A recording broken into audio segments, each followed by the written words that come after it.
दोस्तों, आज की कथा शुरू करने से पहले हम अपना डिस्क्लेमर देख लेते हैं। उसके बाद हम ये कथा शुरू करेंगे। दोस्तों, वैसे तो हिंदू धर्म में आपको काल्पनिक कथाएं, गपोड़ लीलाएं आपको सुनने को ज़्यादा मिलेंगी, देखने को ज़्यादा मिलेंगी। और आप पढ़ेंगे तब आपको पता चलेगा कि किस तरीके से हमें इन लेखकों ने, जिन्होंने भी ये लिखा है, उन्होंने कितनी गपोड़ लीला इसमें डाल रखी हैं, कितनी काल्पनिक कथाएं डाल रखी हैं जिनका कोई वैज्ञानिक आधार नहीं है, ना ही वो तर्क की कसौटी पर खरी उतरती हैं। तो दोस्तों, आज हम जो ये गपोड़ कथा हम शुरू करने वाले हैं वो है संक्षिप्त ब्रह्म वैवर्त पुराण में से। तो दोस्तों, ये ब्रह्म वैवर्त पुराण का ब्रह्मखंड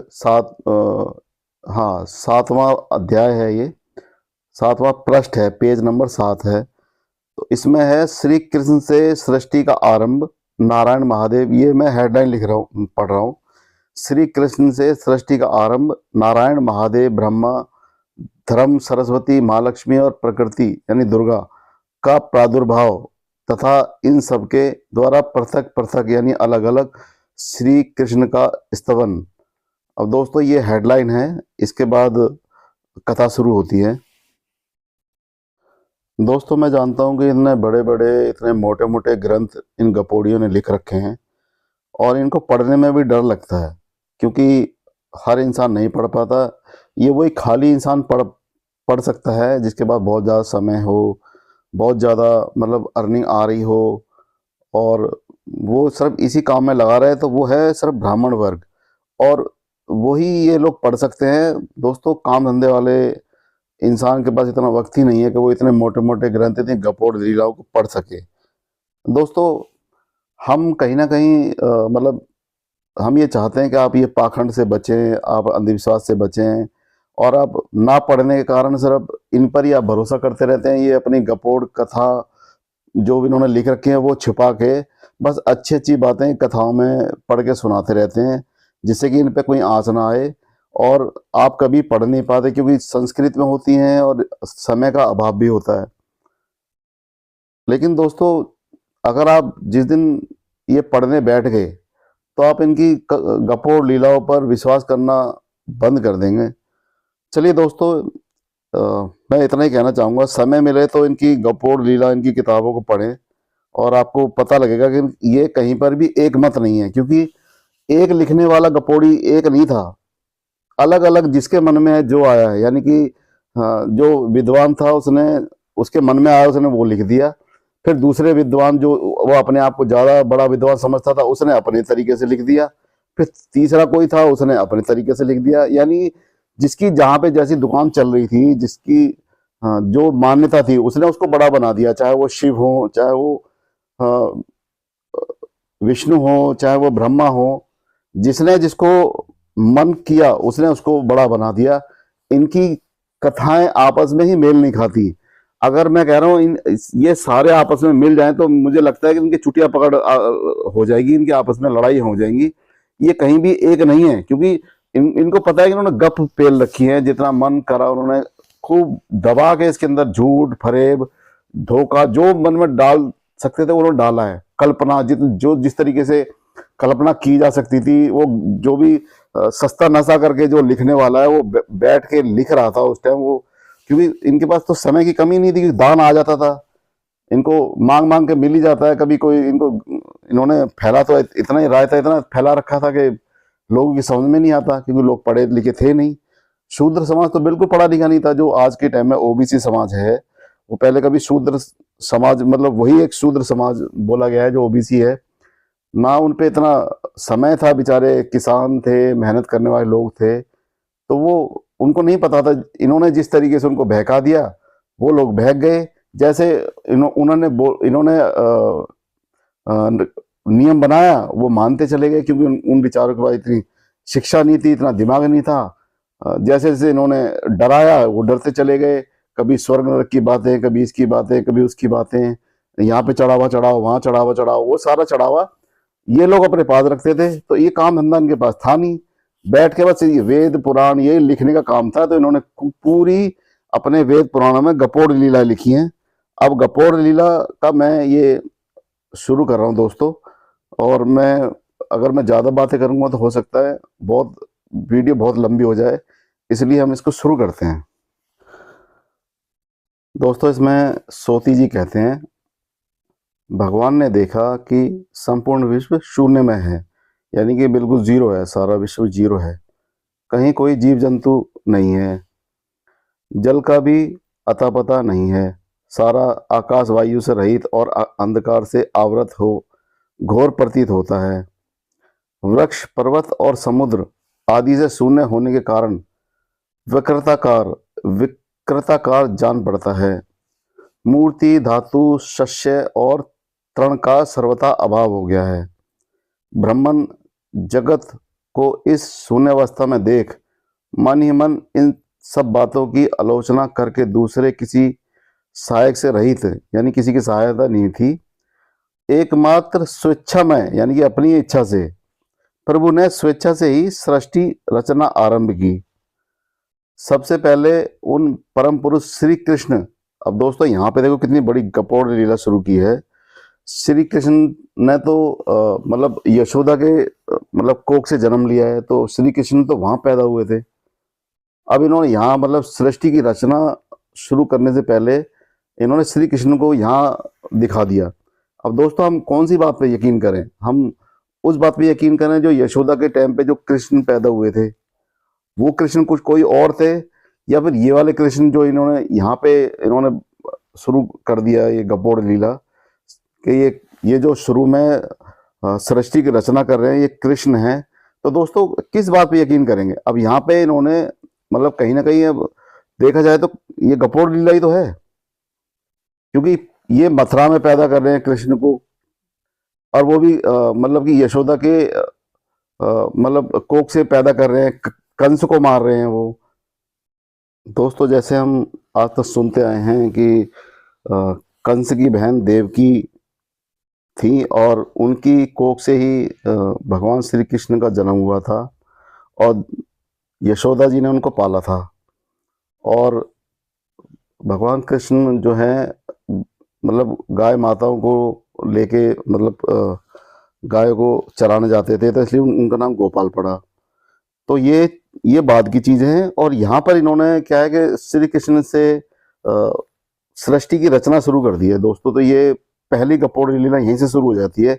यहीं से जो गंजेड़ी नशेड़ी जो लेखक है वहां से अपनी ये गपोड़ लीला शुरू करता है। ये काल्पनिक, अब यहाँ से कल्पनाओं की कथा शुरू हो गई है। आप अब इसको सुनना कि ये कितनी बड़ी मतलब गप पेल रखी है, जो मन में आया उसने वो इसके अंदर पेला हुआ है। तो दोस्तों, अब मैं आगे बढ़ता हूँ।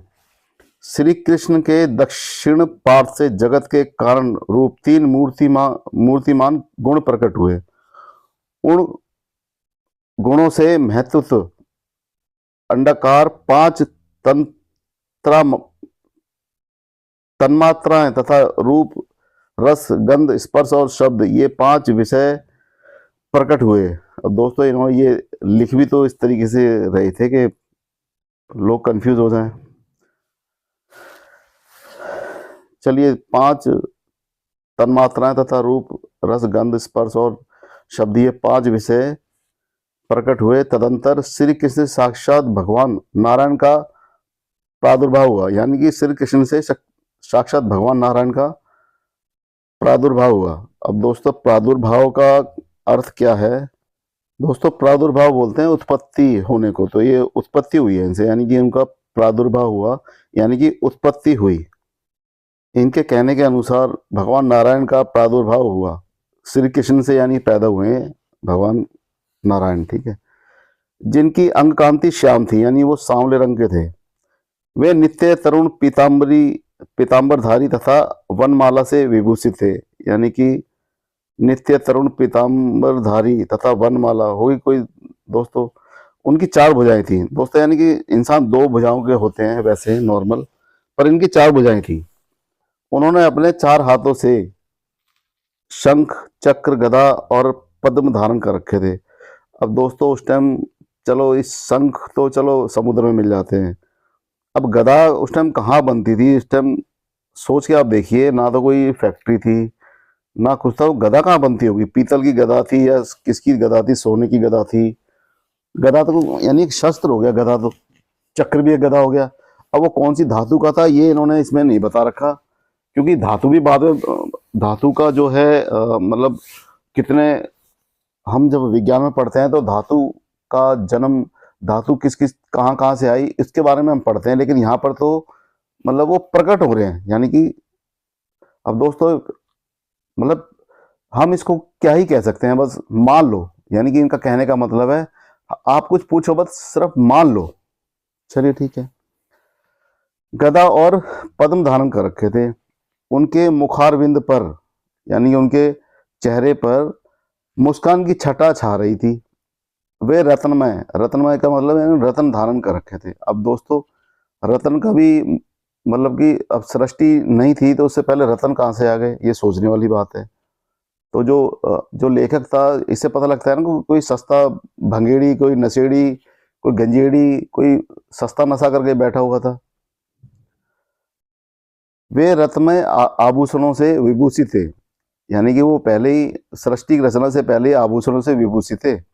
कहाँ बनवाए थे, कौन से सुनार पे बनवाए थे, इसका कोई अता पता नहीं है। शार्क धनुष धारण किए हुए थे, कौस्तुभ मणि उसके वक्ष स्थल की शोभा बढ़ाती थी। कोई मणि होगी, कौस्तुभ मणि, उनके वक्ष स्थल यानी कि चेस्ट के आसपास का एरिया, उसकी शोभा बढ़ाती थी। श्री वत्स भूषित वक्ष में साक्षात लक्ष्मी का निवास था। अब दोस्तों यहाँ पे इन्होंने लक्ष्मी का निवास यहाँ बता दिया।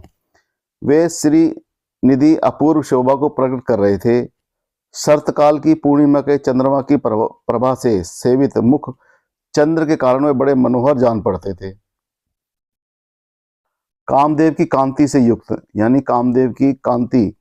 अब दोस्तों इन्होंने ऐसे ऐसे वर्ड दे रखे हैं जो आम बंदे की समझ में भी ना आए, यानी कि कामदेव की कांति, उसकी चमक होगी, कामदेव की जो कांति है, कांति से युक्त रूप लावण्य उनका सौंदर्य रूप बढ़ा रहा था।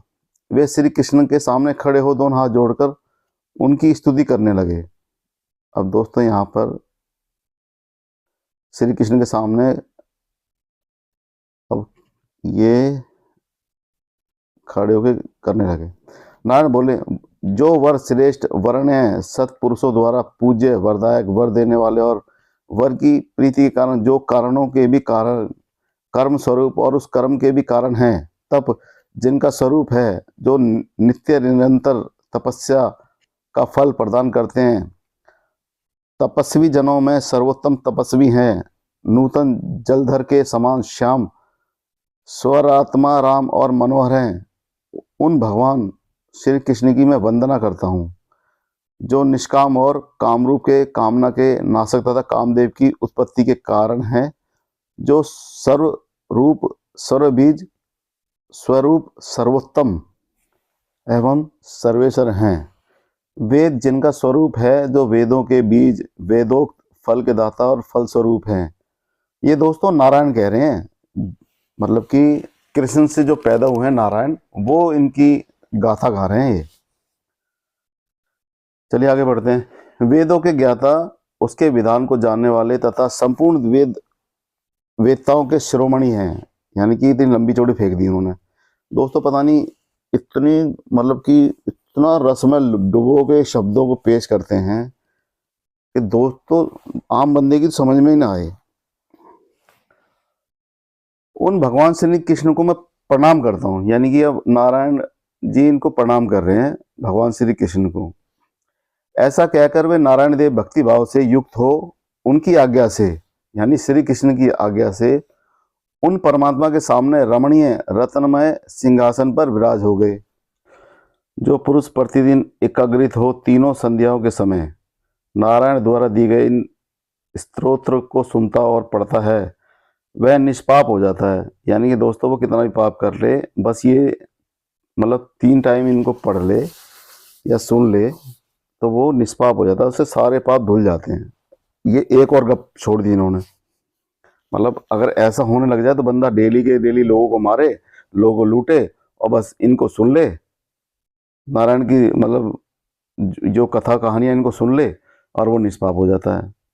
दोस्तों ये पाप और पुण्य पैदा किसने किए, ये सोचने वाली बात है। पाप और पुण्य, स्वर्ग और नरक की ये गपोड़ लीला, मतलब जो भी बोले ना, मैं तो कह रहा हूँ एक बार लिख के दे दे कि भाई पाप यहाँ होता है, पुण्य करने से ऐसा होता है और पाप से ऐसा होता है, और स्वर्ग का एड्रेस ये है और नरक का एड्रेस ये है, और इतने कर्म हैं तो मतलब हमारे अच्छे कर्म से हम स्वर्ग जाते हैं, तो इसका प्रूफ दे दे, और वो भी रिटर्न में लिख के दे। ये नहीं कि गपोड़े लीला पेल दी, बस मुंह से हक दिया, जो मुंह में आया वो हक दिया। ये हकते ही तो रहते हैं और उसका कोई कोई प्रूफ नहीं होता। लाखों लाखों रुपया लूट लेते हैं सिर्फ मुंह से हगने हगने से। लोगों को बेवकूफ बनाकर मुंह से हगने से ये लाखों रुपया लूटते हुए आ रहे हैं अब तक, हजारों सालों से।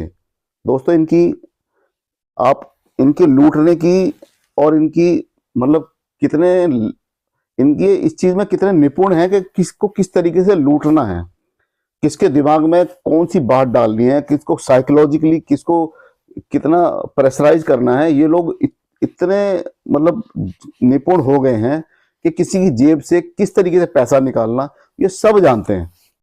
चलिए दोस्तों आगे बढ़ते हैं। अब दोस्तों वो कह रहे थे जो सुनता है और पढ़ता है वह निष्पाप हो जाता है, ठीक है। उसे यदि पुत्र की इच्छा हो तो पुत्र ही मिल जाता है दोस्तों, यानी कि सिर्फ ये पढ़ने और सुनने से एक तो निष्पाप हो गया, ऊपर से उसको जो भी पुत्र की इच्छा हो वो पुत्र प्राप्त हो जाता है। यानी कि दोस्तों अब इसका वैज्ञानिक कोई आधार नहीं है। कोई बंदा हमें लिख के दे दे कि भाई हम ये पढ़ भी लेंगे, लिख भी लेंगे, हमारे पाप धुलने चाहिए, ये हमें कैसे पता लगेगा? हमने लिख लिया और पढ़ भी लिया और फिर हमने सुन भी लिया और उसके बाद भी हमारे पाप वैसे के वैसे ही हैं, और पाप नहीं धुले तो हम किस पे केस करेंगे, किस पे क्या करेंगे? तो इसका कोई आधार ही नहीं है। अब ये एक और गप्पोड़ पेल रहा है यहाँ पर कि उसे यदि पुत्र की इच्छा हो तो वो पुत्र मिलता है। अब दोस्तों अगर मुझे एक बहुत अच्छे पुत्र की मतलब की इच्छा है और वो नहीं मिला तो मैं किस पे केस करने जाऊंगा? यहाँ पे तो इसने गप्पोड़ पेल दी, लिख दी बस। इसका लेकिन कोई आधार नहीं है, कोई कोई तर्कपूर्ण बात नहीं है। मैं किस पे यकीन करके ये पढ़ लूँ, लिख लूँ और नहीं हुआ, मतलब अच्छा पुत्र प्राप्त नहीं हुआ? तो दोस्तों अब इसको गपोड़ नहीं मानेंगे तो क्या मानेंगे? चलिए दोस्तों, पुत्र की इच्छा हो तो पुत्र मिलता है और भार्या की इच्छा हो तो प्यारी भार्या भी प्राप्त होती है, यानी कि उससे बीवी की इच्छा हो तो बहुत अच्छी बीवी भी मिल जाती है। देखो दोस्तों इन्होंने यहाँ पे लालच, बहुत अच्छा लालच पेल दिया कि औरत की इच्छा हर मर्द को होती है। यहाँ पे इन्होंने एक जरूरत को जोड़ दिया कि अगर उसको भार्या की इच्छा यानी कि बीवी की इच्छा है तो वो उसको प्यारी बीवी यानी प्यारी भार्या प्राप्त होती है। ये एक और गप पेल दी इन्होंने, यानी लालच से भरी हुई एक और गप पेल दी। ये अच्छे से जानते हैं कि लोग किस तरीके से क्या क्या मांग सकते हैं, तो इन्होंने यहाँ पे इसको जोड़ दिया। जो लिखने वाला जो गपोड़ी था, जो चर्सी बैठ के जो लिख रहा था, उसने ये और जोड़ दिया। चलिए दोस्तों आगे बढ़ते हैं।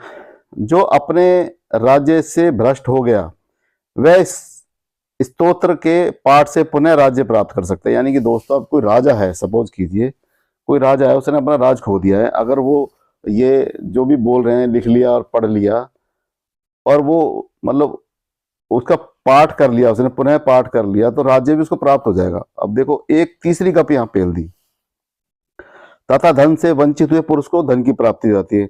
अब दोस्तों धन की जरूरत हर इंसान को है और ये बंदा जो लिखने वाला है वो जानता था कि धन की इच्छा सभी करते हैं, तो उसकी वजह से ये लोग मानेंगे, तो उसने क्या किया, धन को भी इसमें जोड़ दिया। कारागार के भीतर विपत्ति में पड़ा हुआ मनुष्य यदि इस स्तोत्र का पाठ करे तो निश्चय ही संकट से मुक्त हो जाता है। यानी कि बेचारा एक और गपोड़ इसमें पेल दी कि जो दुख में है वो अगर इसका पाठ पढ़े तो वो भी मतलब विपत्तियों से मुक्त हो जाता है।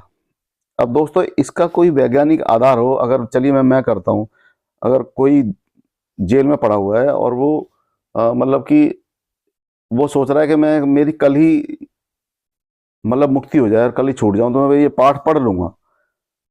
अब इन्होंने मतलब इसमें लिख रखा है कि जाता है, यानी कि इन्होंने पक्की बात लिख रखी है कि अगर इस स्तोत्र का पाठ करे तो निश्चय संकट से मुक्त हो जाता है।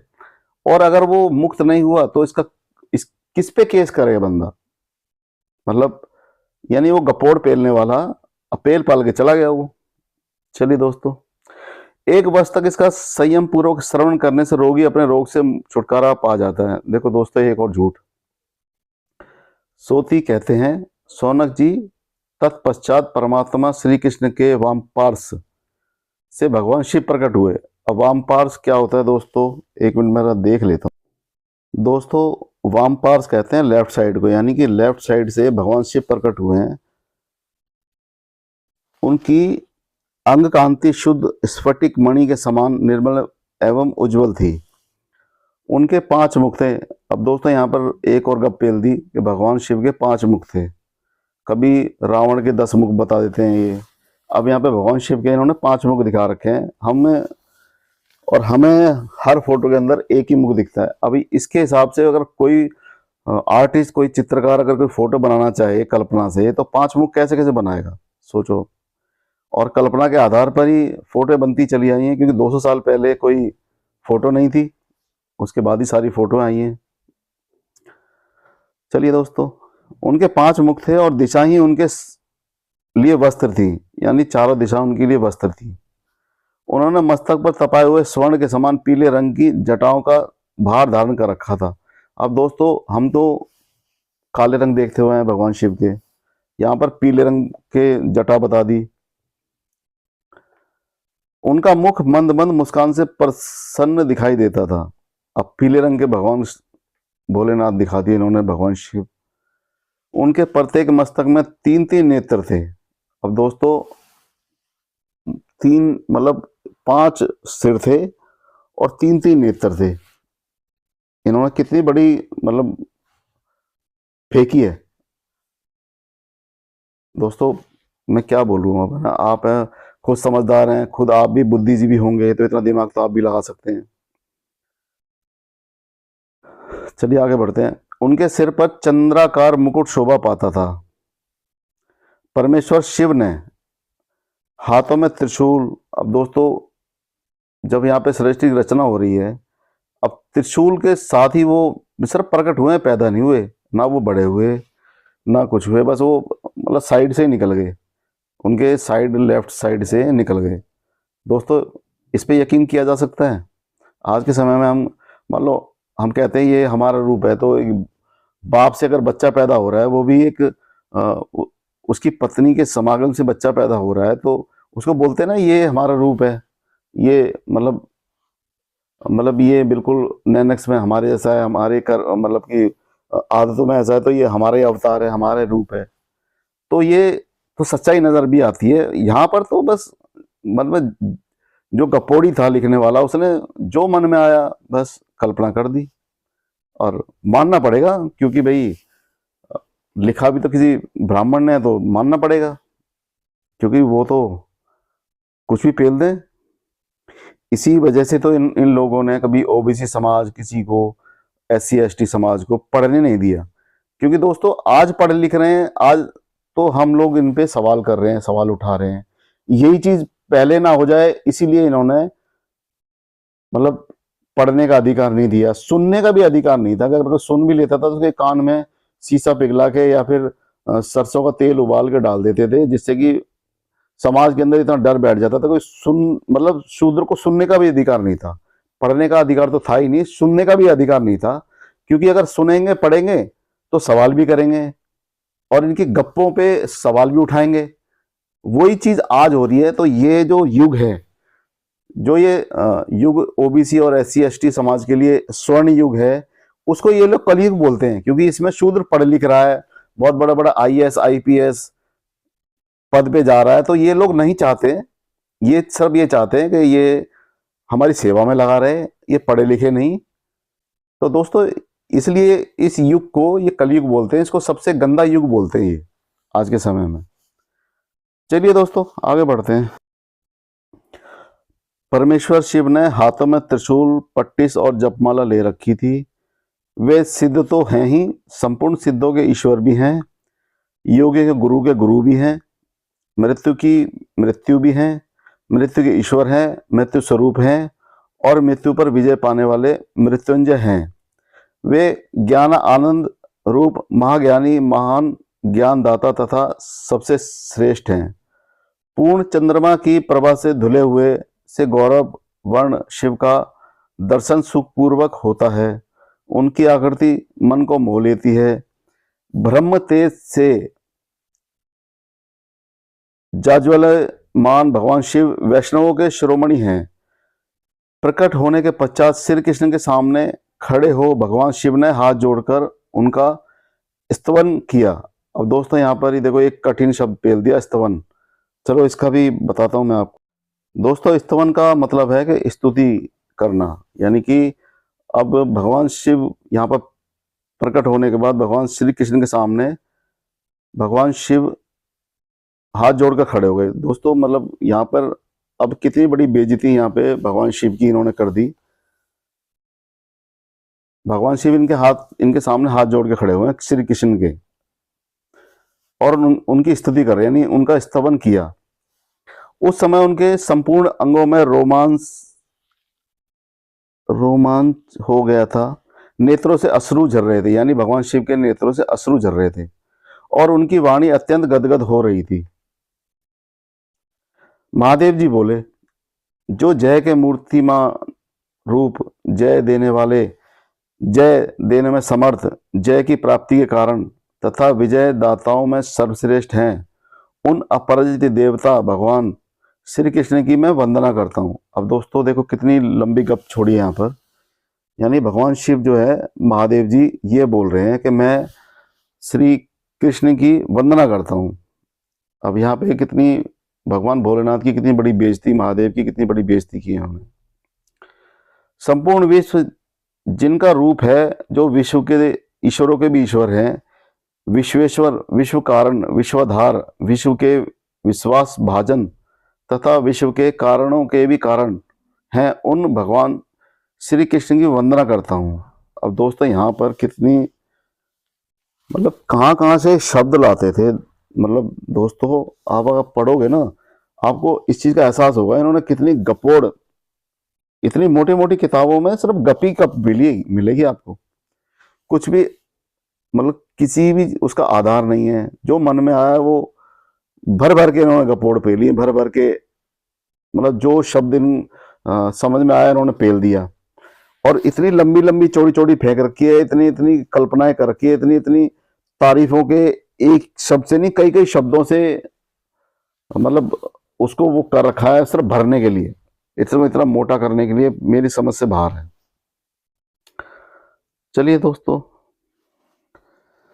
जो जगत की रक्षा के कारण, जगत के संहारक तथा जगत की सृष्टि करने वाले परमेश्वर हैं, फल के बीज, फल के आधार, फल रूप और फलदाता हैं, उन भगवान श्री कृष्ण को मैं प्रणाम करता हूँ।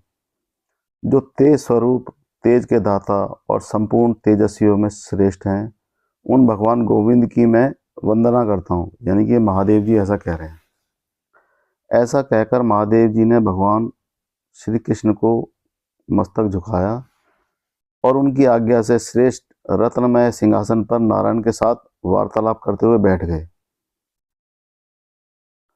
जो मनुष्य भगवान शिव द्वारा किए गए स्तोत्र का संयचित होकर पाठ करता है, उसे संपूर्ण सिद्धियां मिल जाती हैं। अब दोस्तों तरफ पाठ करो और सिद्धियां ले जाओ, ये एक ऑफर दे रहा है ये लेखक, ये भंगेड़ी गंजेड़ी लेखक जो है यहाँ पर, ये मतलब एक ऑफर दे रहा है कि इसका संचयित होकर पाठ करो और संपूर्ण सिद्धियां ले जाओ।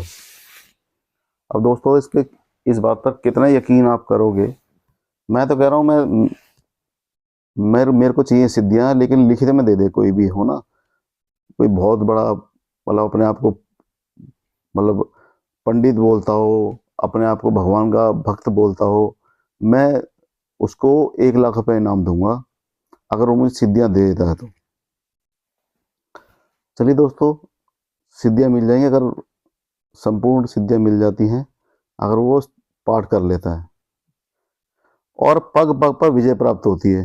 दोस्तों एक और पेल दी, उसके पुत्र, धन और ऐश्वर्य की सदा वृद्धि होती है तथा शत्रु समूह, दुख और पाप नष्ट हो जाते हैं। यानी कि सिर्फ एक पाठ करने से दुख और पाप भी नष्ट हो जाते हैं। जैसे जैसे इनको इस गंजेड़ी लेखक को जो भी मिल रहा है वो मन में जो भी मतलब जो उसके मन में घुसा हुआ है वो सब पेले जा रहा है। इतनी लंबी लंबी छोड़ रहा है, इतनी लंबी लंबी गप लिख रहा है ये। दोस्तों कैसे यकीन करोगे इन सब गपोड़ियों की बातों पर। चलिए दोस्तों आगे बढ़ते हैं। सोती कहते हैं, तत्पश्चात श्री कृष्ण के नाभि। अब देखो यहाँ पे दोस्तों एक और गपोड़ शुरू होने वाली है। तत्पश्चात श्री कृष्ण के नाभि कमल से बड़े बूढ़े, यानी वो बंदा बड़ा बूढ़ा था, महातेज तपस्वी ब्रह्मा जी प्रकट हुए। यानी कि ब्रह्मा जी को बचपन में पैदा नहीं किया, सीधा डायरेक्ट बुढ़ापे में पैदा कर दिया। मतलब कि उनकी नाभि से बड़े बूढ़े महातपस्वी ब्रह्मा जी प्रकट हुए। अब दोस्तों देखो यहाँ पे इनके यहाँ पे पैदा तो कोई होता ही नहीं था। मतलब कोई कोई कहीं से पैदा हो रहा है, कोई कहीं से पैदा हो रहा है, कोई कहीं से पैदा हो रहा है। मतलब उसका कोई वैज्ञानिक आधार नहीं है, लेकिन फिर भी ढोए जा रहे हैं हिंदू धर्म के अंदर इन सब बातों को, क्योंकि क्योंकि लोगों को पढ़ने लिखने नहीं दिया ना। अब लोग पढ़ लिख रहे हैं तो समझ रहे हैं। और मुझे ऐसा लगता है कि ये वीडियो मैं बना रहा हूँ, इससे कुछ तो जागृति आएगी लोगों के अंदर। चलिए दोस्तों, बड़े बूढ़े तपस्वी ब्रह्मा जी को प्रकट कर दिया इन्होंने। अब आगे बढ़ते हैं। उन्होंने अपने हाथ में कमंडलू ले रखा था, यानी कमंडल ले रखा था। उनके वस्त्र, दांत और केस सभी सफेद थे। दांत भी सफेद थे, कपड़े भी सफेद थे और बाल भी सफेद थे। और 4 मुंह थे। अब पहले इन्होंने शिव जी के 5 मुंह बना दिए। और यहाँ पर देखो दोस्तों, आपने ये भी पढ़ा होगा कि भगवान शिव ने मतलब कि ब्रह्मा का 5 मस्तक हुआ करते थे। तो भगवान शिव ने 5वां मस्तक ब्रह्मा जी का काटा था। और यहाँ पर मतलब जो भगेड़ी, जो नशेड़ी जो लेखक है, यहाँ पे शुरू से ही 4 मुख पैदा कर रहा है वो। मतलब उसने शुरू से ही 4 मुख पैदा किए। उसने वो कथा ही खत्म कर दी जो भगवान शिव ने मतलब ब्रह्मा का 5वां सिर काटा था, उसने वो खत्म ही कर दिया इस चरसी लेखक ने। चलिए दोस्तों आगे बढ़ते हैं इनकी गपोड़े लीला में। दांत और केस सभी सफेद थे, 4 मुख थे। वे ब्रह्मा जी योगियों के ईश्वर, शिल्पियों के स्वामी तथा सबके जन्मदाता गुरु हैं। अब इन्होंने यहाँ पे सबका गुरु बता दिया। तपस्या के फल देने वाले और संपूर्ण संपत्तियों के जन्मदाता हैं। वे ही स्रष्टा और विधाता हैं तथा समस्त कर्मों के कर्ता, धर्ता एवं सहर्ता हैं। चारों वेदों को वे ही धारण करते हैं। वे वेदों के ज्ञाता, वेदों को प्रकट करने वाले और उनके पति पालक हैं। उनका शील स्वभाव सुंदर है। वे सरस्वती के कांत, शांत चित्त और कृपा की निधि हैं। उन्होंने श्री कृष्ण के सामने खड़े हो दोनों हाथ जोड़कर उनका स्तवन किया।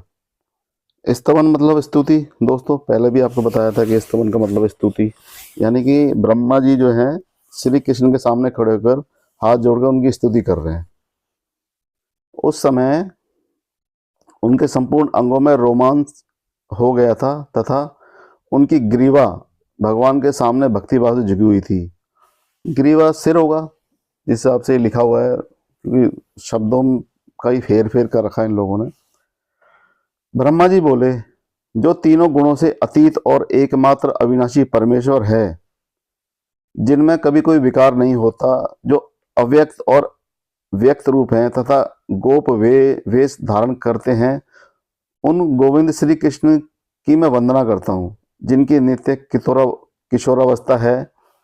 नित्य किशोरावस्था है यानी कि वो हमेशा किशोरावस्था में रहते हैं। यानी कि जहाँ इसने भी खुद बूढ़ा होके पैदा होके और वो भगवान कृष्ण की स्तुति कर रहा है, जो तीनों गुणों से मतलब कि संपूर्ण है, अविनाशी है, परमेश्वर है, जिसमें कोई विकार नहीं है, यानी उसमें किसी तरह का कोई मतलब कोई कमी नहीं है। जो अव्यक्त है, व्यक्त रूप गोप वेश धारण किए हुए है, उस कृष्ण की वंदना करता हूँ जिसकी नित्य किशोर अवस्था है, यानी हमेशा किशोर अवस्था ही रहती है। वो ना तो कोई बूढ़ा होता है, ना कोई उसका मतलब बचपन होता है, वो हमेशा किशोर अवस्था में रहता है। जो सदा शांत रहते हैं, जिनकी सौंदर्य करोड़ों कामदेवों से भी अधिक है, यानी जिनका सौंदर्य करोड़ों कामदेव। अब दोस्तों देखो कितनी रस में लपेट के शब्दों को यहाँ पेल रखा है। जिनका सौंदर्य करोड़ों कामदेव से भी अधिक है, तथा जो नूतन यानी नया, जलधर के समान श्याम वर्ण यानी मतलब कि सांवले रंग का श्याम वर्ण है, उन परम मनोहर गोपी वल्लभ को मैं प्रणाम करता हूं, जो वृंदावन के भीतर रास मंडल में विराजमान होते हैं। अब दोस्तों यहाँ पे इन्होंने देखो, पहले वहां पर ब्रह्मांड को पैदा करने से पहले कृष्ण को पैदा कर रखा है। अब उस गपोड़ी ने यहाँ पर वृंदावन का भी जिक्र छेड़ दिया। अब ये कुछ समझ में आने वाली बात है। जब सृष्टि की रचना कृष्ण जी कर रहे हैं तो वृंदावन कहाँ से घुसेड़ दिया उसने, कहाँ से पैदा कर दिया। अब मैं शब्दों का इस्तेमाल नहीं कर सकता दोस्तों, बस क्या बोलूँ मैं, बहुत गाली देने का मन करता है मतलब ऐसे गपोड़ी लेखकों का, और ऐसे जिन्होंने भी ये लिखी हैं। मैं क्या बोलूँ, समाज को कितना भटका है। और मतलब ये लोग क्या करते हैं कि मतलब जो पढ़े लिखे लोग नहीं है वो ज़्यादातर आपको भावुक मिलेंगे, और उनकी भावनाओं से खेलना बड़ा आसान होता है। उनको कोई नशीला पदार्थ दे दो, कुछ भी दे दो, तो उनकी भावना बहुत जल्दी मतलब जागृत हो जाती हैं, और वो अपना सब कुछ लुटाने को तैयार हो जाते हैं। इसीलिए ये लोग क्या करते हैं, अपने आश्रमों में जितने भी बाबा लोग हैं, अपने आश्रमों में लड्डुओं के अंदर कोई ना कोई ऐसा नशीला पदार्थ देते हैं जिससे कि लोग नशे में आके, और फिर उसमें सोने पे सुहागा ये क्या करते हैं, कथाएं कहना स्टार्ट कर देते हैं, ऐसी ऐसी मतलब धार्मिक कथाएं ऐसी, जिससे बंदे इतने इमोशनल हो जाते हैं, वो जो भी मन में आता है उठा उठा के वो दान में डाल देते हैं। उस टाइम वो ऐसा माहौल, वो बाद में बंदा जाके पछताता है, यार मैं इनकी बातों में आके मैंने अपने सोने के कंगन दे दिए, मैंने अपनी सोने की चेन दे दी, मैंने अपनी सोने की अंगूठी उतार दी, क्योंकि उस टाइम उन्होंने वो माहौल क्रिएट किया होता है, वो नशे का मतलब लड्डू खिलाया होता है, और लोग इतने भावुक मतलब कथा के द्वारा इतने भावुक कर देते हैं। और ऊपर से क्या करते हैं ये लोग, ऐसा म्यूजिक बजा देते हैं, इस तरह का वो माहौल क्रिएट कर देते हैं कि आप भावुक होकर सब कुछ लुटा दो, और फिर वो तो तुम्हारे ऊपर हंसते हैं, और तुम्हारे मतलब तुम्हारे दिए दिए जो भी सोना चांदी दान उस पर ऐश करते हैं। बड़ी बड़ी गाड़ियों में घूमते हैं, बड़े बड़े पायलट मतलब जहाज़ों में घूमते हैं, एसी में घूमते हैं। ये दोस्तों ये आपकी ना कमाई पे ऐश करते हैं। चलिए दोस्तों आगे बढ़ते हैं। तथा जो नूतन जलधर के समान स्वयं श्याम वर्ण परम मनोहर गोपी वल्लभ को मैं प्रणाम करता हूँ। चलो जिन्होंने प्रणाम कर लिया। जो वृंदावन के भीतर रास मंडल में विराजमान होते हैं, रास लीला में जिनका निवास है, तथा जो रास जनित उल्लास के लिए सदा उत्सुक रहते हैं। अब दोस्तों यहाँ पे मतलब कहीं ना कहीं रास जनित यानी कि रास का मतलब है औरतें होंगी वहाँ पे, कृष्ण जी होंगे, वो उनसे मतलब कि छेड़ाखानी करेंगे, इंजॉय करेंगे। उसको रास जनित उल्लास के लिए वो मतलब हमेशा तैयार रहते हैं, उसके लिए वो उत्सुक रहते हैं। उस रासेश्वर यानी रास, अब हर एक को ईश्वर बना देते हैं, राक्षेश्वर कर दिया, मैं नमस्कार करता हूँ। ऐसा कहकर ब्रह्मा जी ने भगवान श्री कृष्ण के चरणों में प्रणाम किया, और उनकी आज्ञा से नारायण तथा महादेव जी के साथ संभाषण करते हुए श्रेष्ठ रत्नमय सिंहासन पर बैठे। जो प्रातःकाल उठकर ब्रह्मा जी के द्वारा किए गए इस स्तोत्र का पाठ करता है, उसके सारे पाप नष्ट हो जाते हैं। दोस्तों अब इसका भी देखो मतलब कि इस इसके पाठ से भी सारे पाप नष्ट हो रहे हैं। दोस्तों एक भी पंडित आपको ऐसा मिले कि लिख के दे दे मेरे पाप आज नष्ट हो जाएंगे, मैं पाठ कर लूंगा, तो दोस्तों वो जितना पैसा मांगे ना उसे दे देना, लेकिन उसको ये बोलना कि मेरे को ना लिख के दे दे भाई, मेरे पाप अब मेरी मतलब आगे मतलब किसी भी तरह का दुख नहीं आएगा, मेरे सारे पाप धुल चुके हैं, मैं एक सर्टिफाइड कॉपी मुझे दे दे लिखित में। अगर मेरे पाप नहीं धुले या मेरे पे कोई भी कष्ट आया तो मैं तेरे पे केस कर दूंगा, मेरे को लिखित में दे दे तू। पर ये लोग लिख के देंगे नहीं। ये चुटियाधारी है ना, ये जो मुंह से पैदा हुए लोग हैं, ये आपको लिख के नहीं देंगे, मर जाएंगे। सिर्फ मुंह से हगना आता है इनको, लेकिन लिख के देना, क्योंकि ये जानते हैं कि जो हम बोल रहे हैं वो झूठ है, इसलिए वो लिख के नहीं देंगे दोस्तों। चलिए दोस्तों, ये भी मतलब ये भी कह रहा है कि इसके सारे पाप नष्ट हो जाते हैं जो ब्रह्मा जी का ये स्तोत्र का पाठ करता है, उसके सारे पाप नष्ट हो जाते हैं और बुरे सपने अच्छे सपनों में बदल जाते हैं। दोस्तों, पाठ करने से बुरे सपने जो है अच्छे सपनों में बदल जाते हैं। भगवान गोविंद में भक्ति होती है जो पुत्रों और पोत्रों की वृद्धि करने वाला होता है। ये एक लालच और दे दिया। इस स्तोत्र का पाठ करने से अपयश नष्ट होता है और चिरकाल तक सुयश बढ़ता रहता है। अब चिरकाल देखो दोस्तों, यहाँ पर एक शब्द और पेल दिया उन्होंने, चिरकाल। अब चिरकाल क्या होता है? मतलब कि अनंत काल तक, जिसका कोई काल का अंत ही नहीं है, चिरकाल, उसका सुयश बढ़ता रहता है। चलिए दोस्तों, आगे बढ़ते हैं। सोती कहते हैं, अब पता नहीं ये सोती, मतलब इसमें बड़ा टाइम था हर चीज़ को सुनने के लिए, हर जगह दिखाई देता है ये सोती।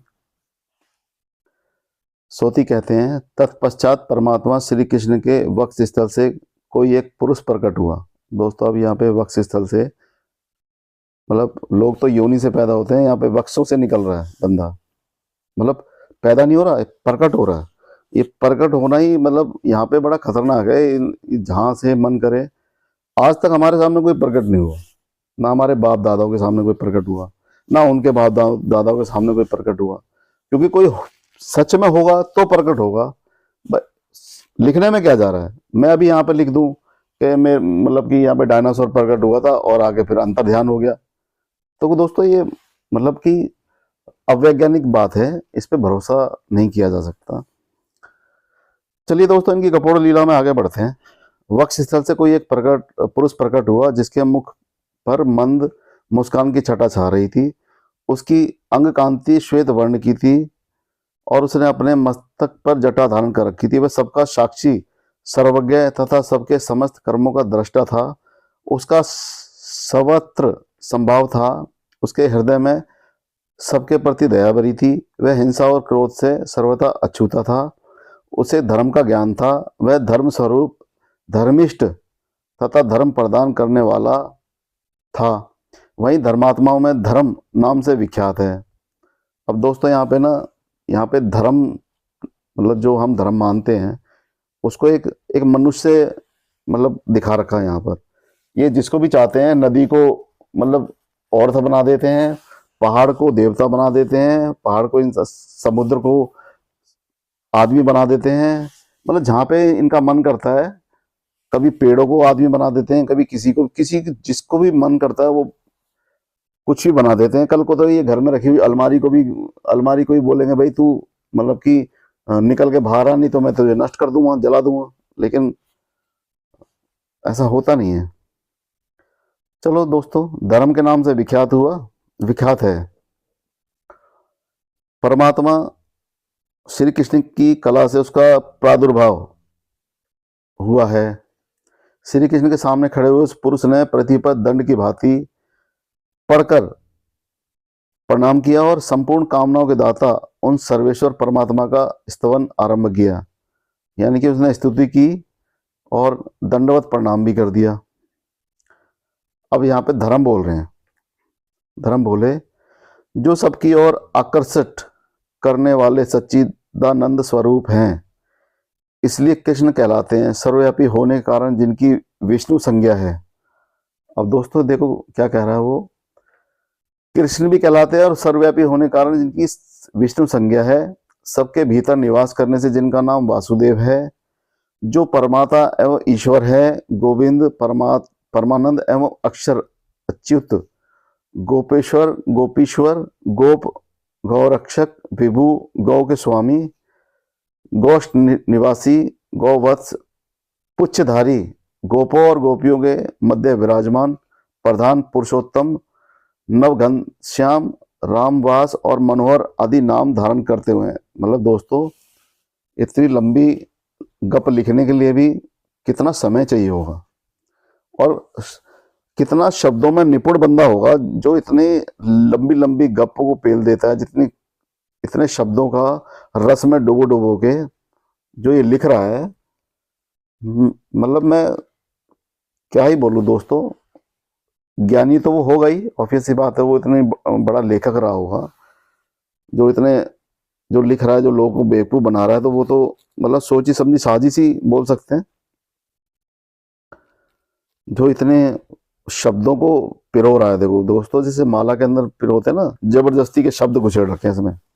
वो चाहता तो एक भी शब्द यूज कर सकता था, हमें तो पढ़ने में हमारी सांस फूल रही है दोस्तों, तो मतलब लिखने वाला वो तो, मुझे ऐसा लगता है एक एक बंदे ने अपने जिंदगी में एक ग्रंथ लिख दिया होगा उसने, और वो बस उसका काम वही था कि ग्रंथ ही लिखना था, पुराण ही लिखना था, और जितनी गप वो लिख सकता था उसने वो लिखी। चलिए, इतनी लंबी गप पेलने के बाद आगे कह रहा है, वो आदि नाम धारण करते हैं उन भगवान श्री कृष्ण की मैं वंदना करता हूं। ऐसा कहकर धर्म उठकर खड़े हुए, फिर वे भगवान की आज्ञा से ब्रह्मा विष्णु और महादेव जी के साथ वार्तालाप करते हुए श्रेष्ठ रत्नमय सिंहासन पर बैठे। अब यानी कि यहाँ पर भगवान की यहाँ पे संज्ञा नहीं दी गई, मतलब ब्रह्मा विष्णु और महादेव, सिर्फ भगवान किसको बोल रहे हैं, वो श्री कृष्ण को, यानी ब्रह्मा विष्णु और महादेव की यहाँ पे बेइज्जती है। मतलब उनके साथ बैठ गया जाके उसने, उनके साथ वार्तालाप कर रहा है। लेकिन इन तीनों देवताओं, भगवान जो हम बोलते हैं ब्रह्मा विष्णु महेश, इनकी कोई मतलब उसने वो नहीं की, वंदना नहीं की। चलो जी, उनके साथ बैठ गया सिंहासन पर जाके। दोस्तों आगे बढ़ते हैं। जो मनुष्य, यानी सिंहासन पर बैठने के बाद वो बोल रहा है, जो मनुष्य प्रातःकाल यानी सुबह उठकर धर्म के मुख से निकले हुए इन 24 पाठों नामों का पाठ करता है, यानी जो 24 नाम निकले हैं उनका जो नामों का पाठ करता है, वह सर्वथा सुखी और सर्वत्र विजयी होता है। मृत्यु के समय उसके मुख से निश्चय ही हरि नाम का उच्चारण होता है, अतः वह अंत में श्री हरि के परम धाम में जाता है। यानी उसे कुछ करने की जरूरत नहीं है, ना अच्छे कर्म करने की जरूरत है, ना अच्छे और कोई मतलब अपने कर्म करने की जरूरत है। बस वो जितने ये नाम है, वो धर्म ये कह रहा है, जितने ये नाम है बस ये इनके पाठ कर ले, उतने करने से ही वो मतलब कि वो श्री हरि के धाम में चला जाएगा, सारे पाप कष्ट खत्म हो जाएंगे। उस बंदे की एक और गप है, तथा उसे हरि की अविचल दास्य भक्ति प्राप्त होती है। उसके द्वारा सदा धर्म विषय की चेष्टा होती है, अधर्म में उसका मन कभी नहीं लगता। धर्म, अर्थ, काम और मोक्ष रूपी फल सदा के लिए उसके हाथ में आ जाता है। उसे देखते ही सारे पाप, संपूर्ण भय तथा समस्त दुख उसी तरह भय से भाग जाते हैं, जैसे गरुड़ पर दृष्टि पड़ते ही सर्प पलायन कर जाते हैं। यहाँ पे एक मतलब एक उदाहरण दे रखा है, जैसे मतलब गरुड़ मतलब गिद्ध की दृष्टि पड़ती है ना, और सांप भाग जाते हैं। अब इनकी बातों में तो है ही गपोड़, मतलब लंबी चौड़ी फेंकने की। दोस्तों फिर आगे बढ़ते हैं। अब इसमें फिर दोबारा सोती कहते हैं, तत्पश्चात धर्म के वाम पार्श्व से एक रूपवती कन्या प्रकट हुई। अब यहाँ पे ना धर्म के वाम पार्श्व, धर्म के मतलब वाम पार्श्व से एक रूपवती कन्या प्रकट हुई है। अब दोस्तों यहाँ पे पैदा नहीं हो रही, यहाँ पे भी फिर एक प्रकट हुई है, जो साक्षात दूसरी लक्ष्मी के समान सुंदरी थी। वह मूर्ति नाम से विख्यात हुई। यानी कि मूर्ति, जो मूर्ति बनाते हैं, जिनकी हम पूजा करते हैं, वहाँ पे ये एक देवी बना के धर्म और मूर्ति, यानी कि देखो किस तरीके से जोड़ा है, मूर्ति धर्म से जुड़ा हुआ है, धर्म से मूर्ति जुड़ी हुई है।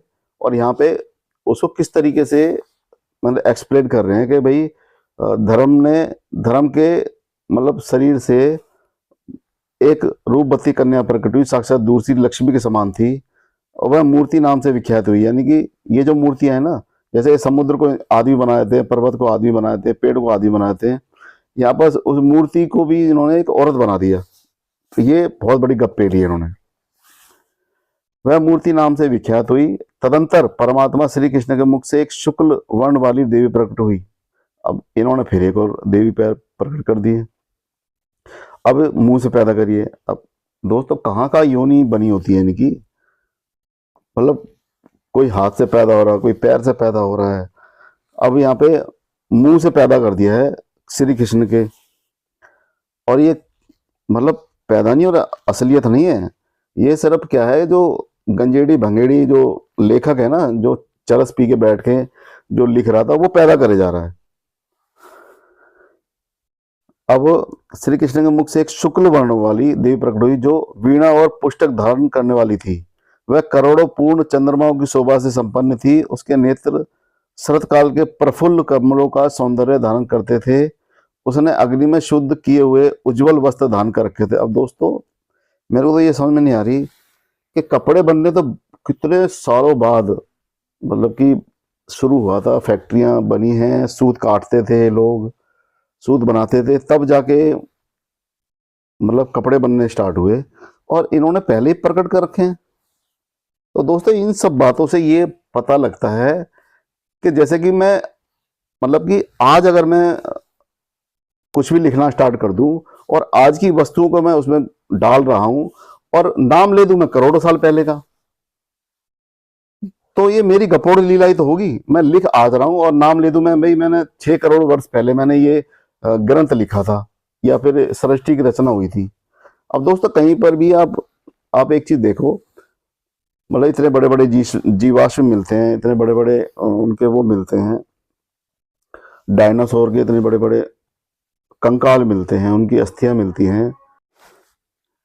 उनकी अस्थियों से पता लगता है कि हाँ मतलब वो थे, उनका वजूद था। लेकिन ये जो गप्पेल रहे हैं इनका कहीं पे भी वजूद नहीं है। मतलब एक श्री कृष्ण के मुंह से एक मतलब एक औरत पैदा हो जाती है शुक्ल वर्ण वाली, देवी प्रकट हो जाती है। मतलब हर एक को तो देवी बना देते हैं जो भी औरत पैदा हो रही है। उसके हाथ में वीणा थी, पुस्तक धारण करने वाली थी वह। अब देखो दोस्तों मतलब करोड़ों पूर्ण चंद्रमाओं की शोभा से संपन्न थी, यानी कि मतलब एक एक करोड़ भी नहीं, करोड़ों, मतलब यूं बोल देता 2 चंद्रमा जैसी थी या 4 चंद्रमाओं जितनी थी। मतलब उसने गप पेलनी थी करोड़ों में, तो करोड़ों में पेली उसने। अपूर्ण चंद्रमाओं की शोभा से संपन्न थी। उसके नेत्र सरकाल के प्रफुल्ल कमलों का सौंदर्य धारण करते थे। उसने अग्नि में शुद्ध किए हुए उज्ज्वल वस्त्र धारण कर रखे थे। अब दोस्तों यही सब सवाल है कि वस्त्र कहाँ से आ गए? लोग छाल पहनते थे, करोड़ों साल पहले छाल पहनते थे। अगर इतना ही ये लोग करने वाले थे तो उस टाइम में ये मोबाइल पैदा कर सकते थे, कंप्यूटर पैदा कर सकते थे, इतने बड़े बड़े जहाज पैदा कर देते, वो टेक्नोलॉजी मतलब लोगों को दे सकते थे। इतने सालों तक लोगों को परेशान क्यों किया इन लोगों ने, जब इनके पास सब कुछ था?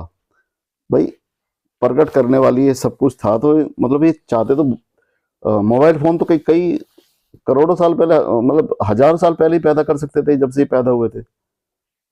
मतलब सिर्फ ये ना जो गप है सिर्फ इन किताबों में है, और ये किताब ये लोग मानते हैं, बस इनके सामने इनको मानो, इनके सामने झुको, इनकी पूजा करो, और जो पूजा में तुम दान दोगे वो हम खाएंगे, उसी से हमारे बच्चे पलेंगे, उसी से बच्चे हम मतलब IAS IPS बनाएंगे, वो तुम्हारे ऊपर हुक्म चलाएंगे, और हम हमेशा श्रेष्ठ रहेंगे।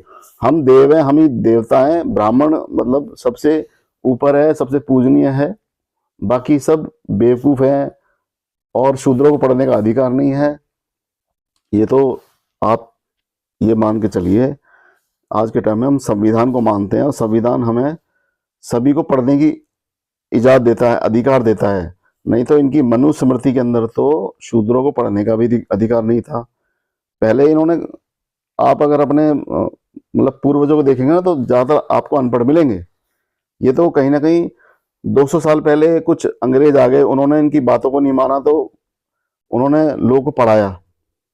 उसके बाद बाबा साहब अम्बेडकर का संविधान बना तो उन्होंने सबको पढ़ने का अधिकार दे दिया, इस वजह से हम पढ़ लिख रहे हैं। नहीं तो इनके मनुस्मृति में हिंदू धर्म के अंदर तो शूद्रों को पढ़ने का अधिकार ही नहीं था। OBC समाज ही शूद्र समाज है, तो शूद्र और OBC में कोई फर्क नहीं है, क्योंकि 3 वर्णों में चौथा वर्ण शूद्र वर्ण है, और जो भी कास्ट आती है वो शूद्र वर्ण में ही आती है। चलिए दोस्तों आगे बढ़ते हैं। उसने अग्नि में शुद्ध किए हुए गए उज्जवल वस्त्र धारण कर रखे थे, और वह रत्नमय आभूषणों से विभूषित थी।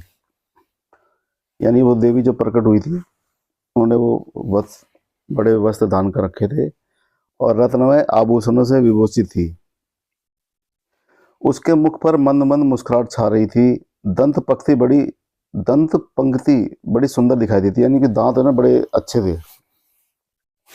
अवस्था 16 वर्ष की थी, यानी सीधा डायरेक्ट है ना जो कृष्ण जी ने अपने मुंह से पैदा की है, मतलब इस गपोड़ लीला के अनुसार। वैसे तो ब्रह्मा के मुख से पैदा, ब्रह्मा जी ने पैदा की थी, सरस्वती को ब्रह्मा ने पैदा किया था, लेकिन यहाँ पे तो मतलब कि श्री कृष्ण के मुंह से पैदा हो रही है यहाँ पे।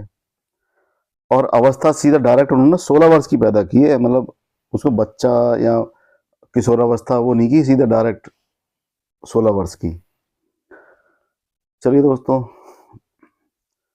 अवस्था 16 वर्ष की थी। वह सुंदरियों में भी श्रेष्ठ सुंदरी थी, श्रुतियों शास्त्रों और विद्वानों की परम जननी थी। वह वाणी की अधिष्ठात्री, कवियों की इष्ट देवी, शुद्ध सत्व स्वरूपा और शांत रूपिणी सरस्वती थी।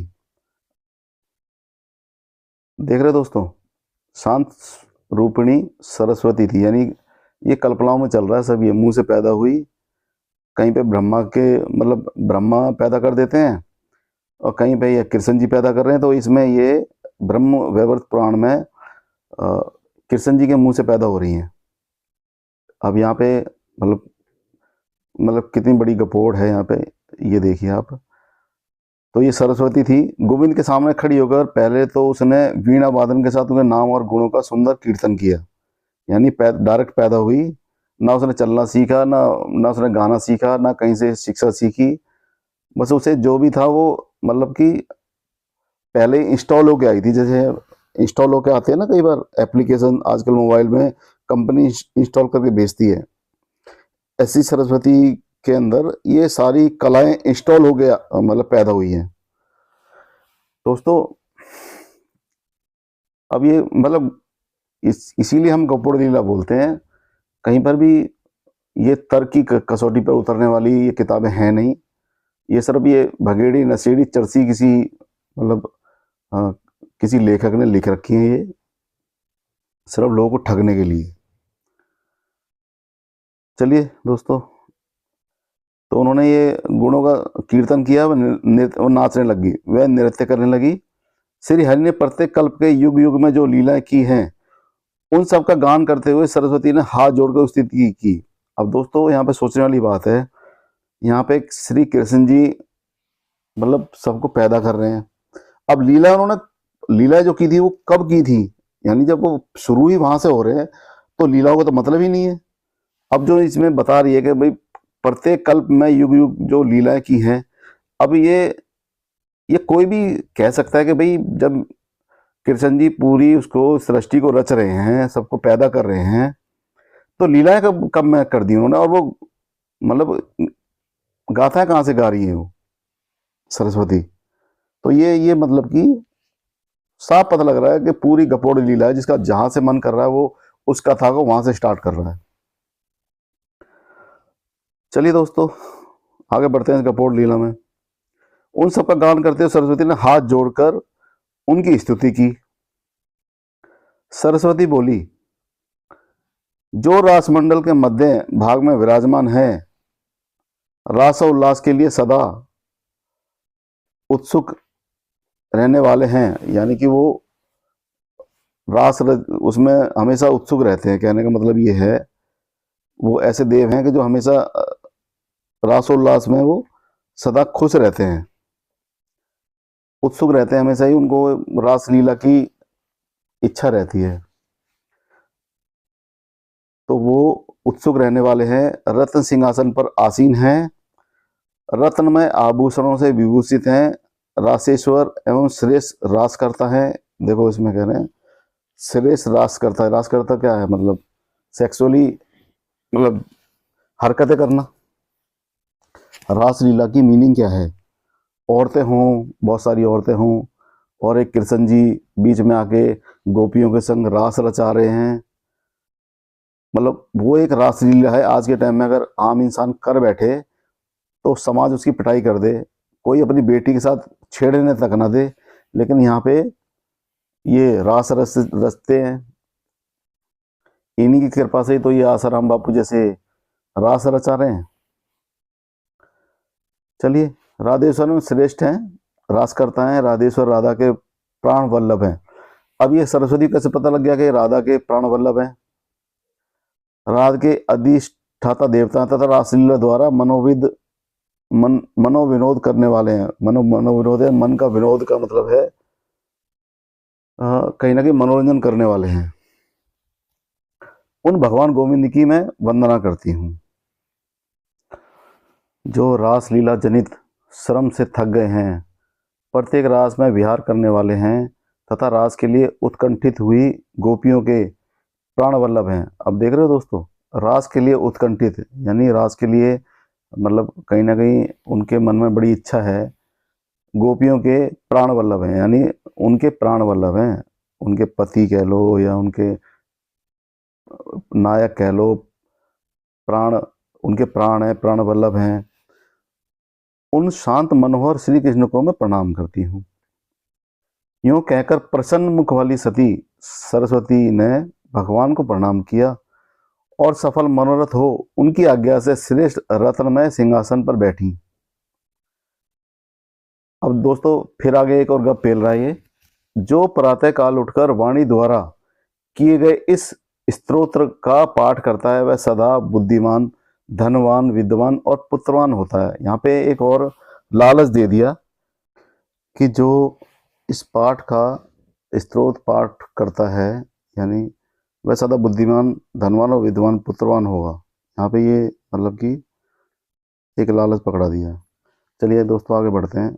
सोती कहते हैं, तत्पश्चात परमात्मा श्री कृष्ण के मन से गौरवर्णा देवी प्रकट हुई जो रत्नमय अलंकारों से अलंकृत थी। उसके श्री अंगों पर पीतांबर की साड़ी। अब दोस्तों यहाँ पे साड़ी कहाँ से आ गई? जिस टाइम कोई फैक्ट्री नहीं थी, कोई कुछ नहीं था, वहाँ पे पीतांबर की साड़ी, मतलब ये कल्चर कहाँ से आ गया? पहले तो लोग छाली पहनते थे, तो पता लग रहा है ना ये किसी भंगेड़ी चरसी ने बाद में लिखा है ये सब। पीतांबर की साड़ी शोभा पा रही थी, मुख पर मंद हास्य की छटा छा रही थी। वे ये नव यौवना देवी संपूर्ण ऐश्वर्य की अधिष्ठात्री थी। वे ही फल रूप से संपूर्ण संपत्तियां प्रदान करती हैं। स्वर्गलोक में उन्हीं को स्वर्ग लक्ष्मी कहा गया है।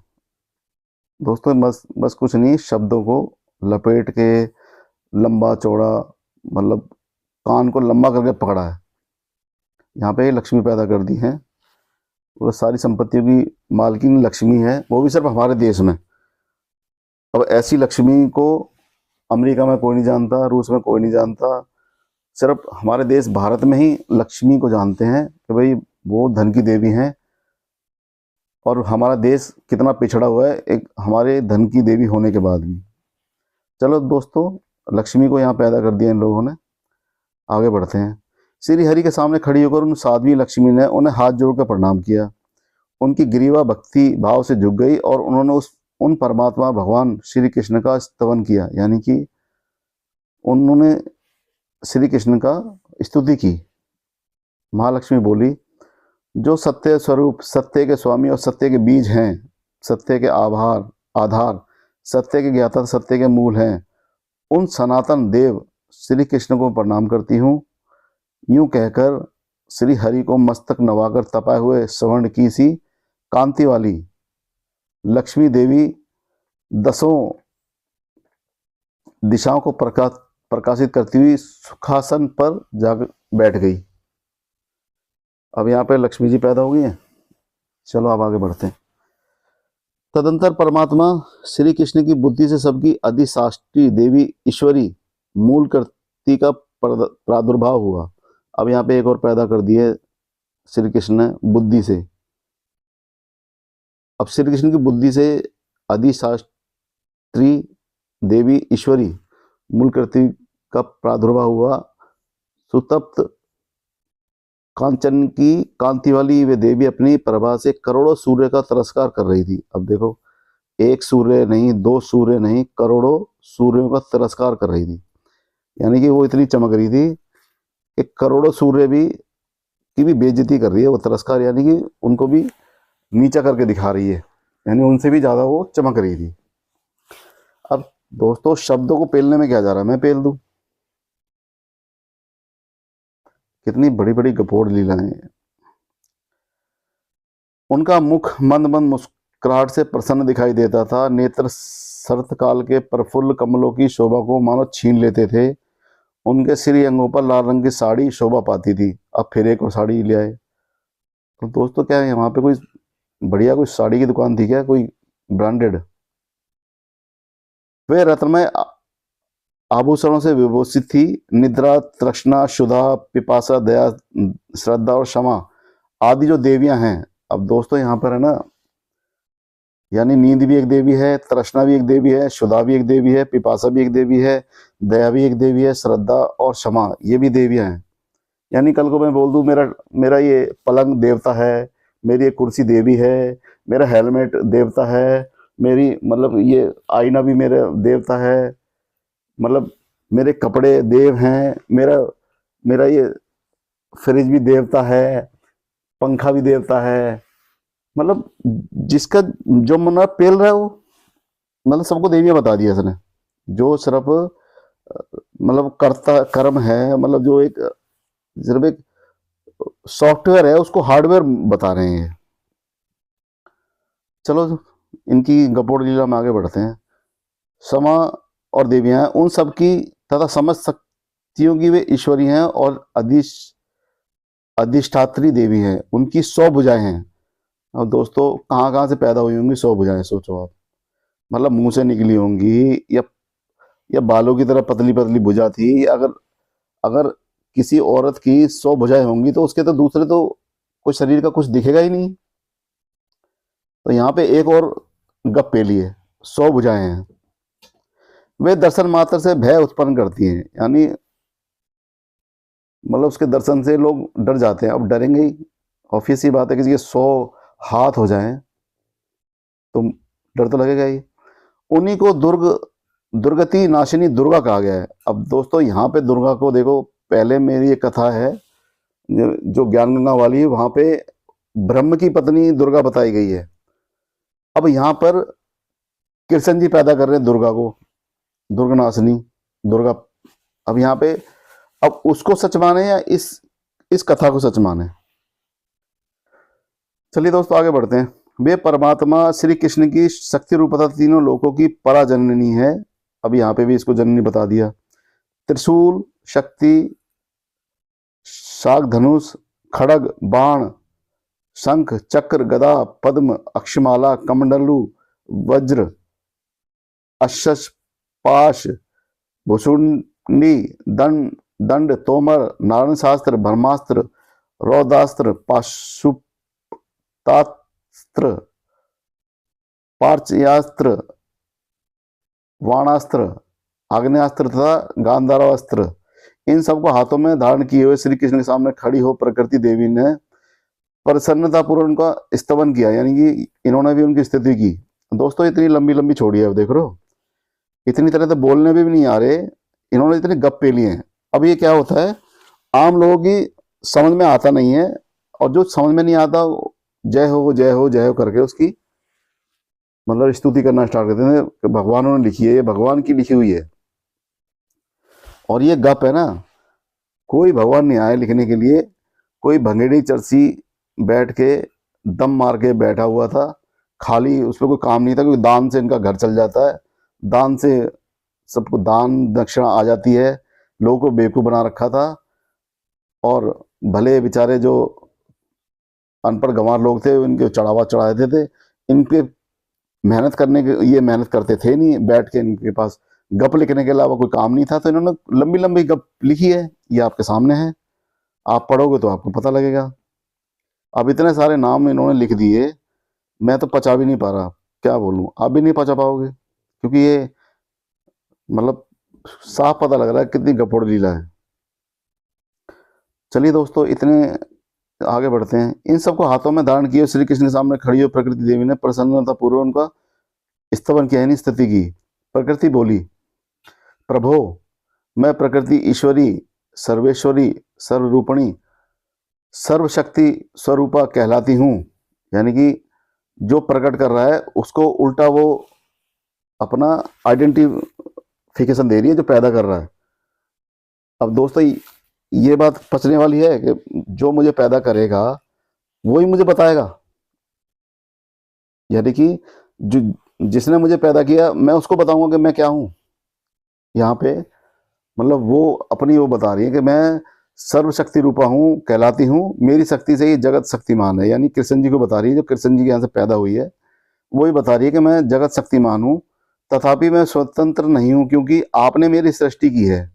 चलो, मतलब एक तो बता भी रही है, ऊपर से मान भी रही है कि आपने मेरी सृष्टि की है, यानी आपने मुझे बनाया है।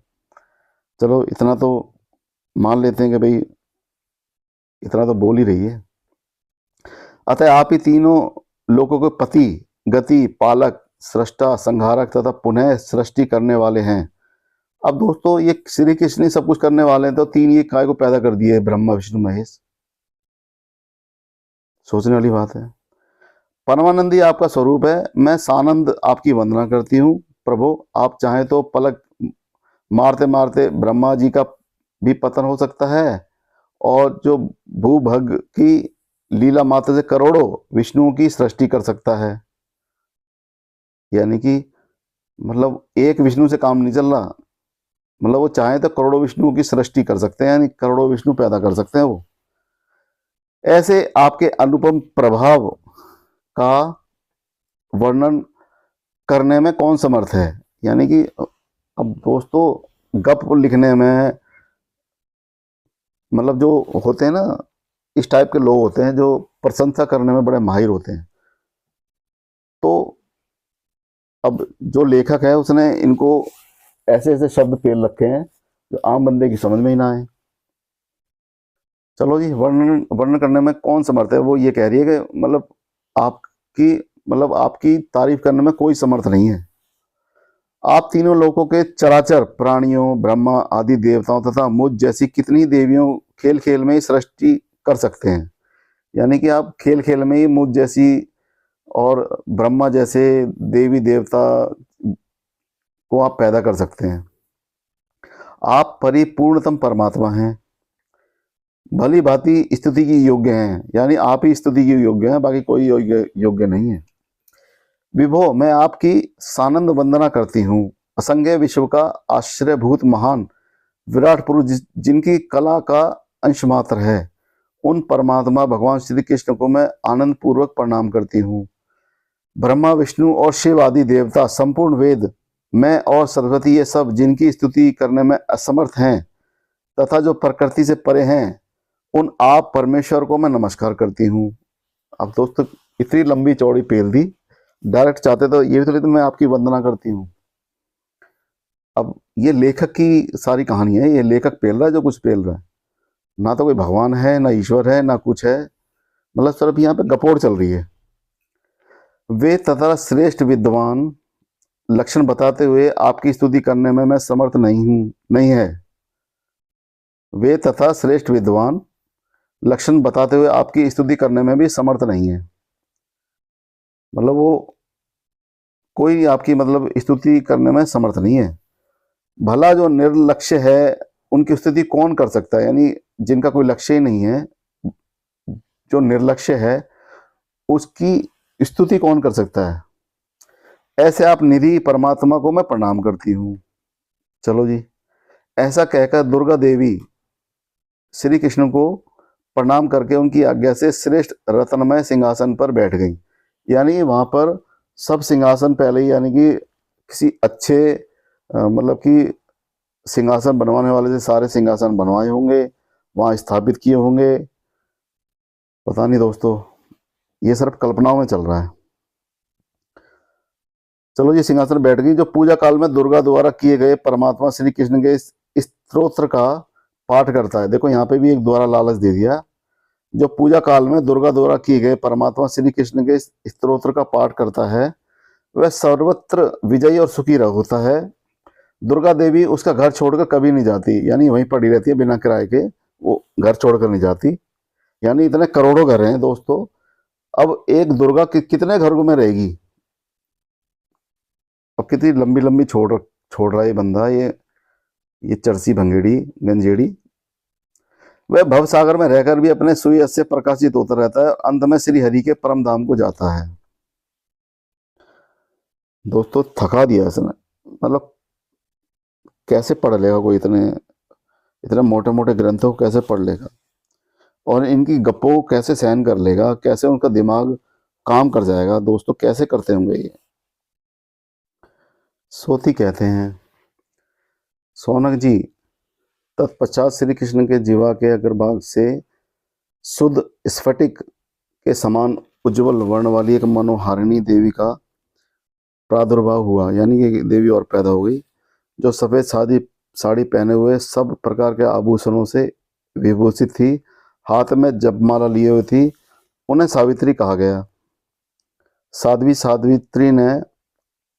सावित्री ने सामने खड़ी हो हाथ जोड़ भक्ति भाव से मस्तक झुकाकर सनातन पर ब्रह्म श्री कृष्ण का स्तवन यानी स्तुति किया, आरंभ किया। सावित्री बोली, भगवान आप सबके बीज आदि कारण हैं, सनातन ब्रह्म ज्योति हैं, प्रातपर निर्विकार एवं निर्जन ब्रह्म हैं। आप श्याम सुंदर श्री कृष्ण को मैं नमस्कार करती हूँ। यूं कहकर मंद मंद मुस्कुराती हुई वेद माता सावित्री देवी, अब ये वेद माता हो गई हैं, मतलब ये भी पैदा कर दी श्री कृष्ण ने यहाँ पर इस ब्रह्म वैवर्त पुराण में की जो गपोड़ कथा है इसमें सावित्री पैदा कर दी है। श्री हरि को पुनः प्रणाम करके श्रेष्ठ रत्नमय सिंहासन पर आसीन हुई, वो भी मतलब सिंहासन पर आसीन हो गई जाके। तत्पश्चात परमात्मा श्री कृष्ण के मानस से एक पुरुष प्रकट हुआ जो तपाए हुए स्वर्ण के समान कांतिमान था। यानी दोस्तों ये स्वर्ण मतलब तपाए हुए स्वर्ण के समान, मतलब जो ये लिखने वाला है उसको पता था कि क्या लिखना है, क्या पेलना है, तपाए हुए स्वर्ण। चलो जी। 5 बाणों द्वारा समस्त कामियों के मन को मथ डालता है, इसलिए मनीषी पुरुष उसका नाम मनमथ कहते हैं। उस कामदेव के वाम पार्श्व से एक श्रेष्ठ कामनी उत्पन्न हुई जो परम सुंदरी और सबको मन मोह लेने वाली थी।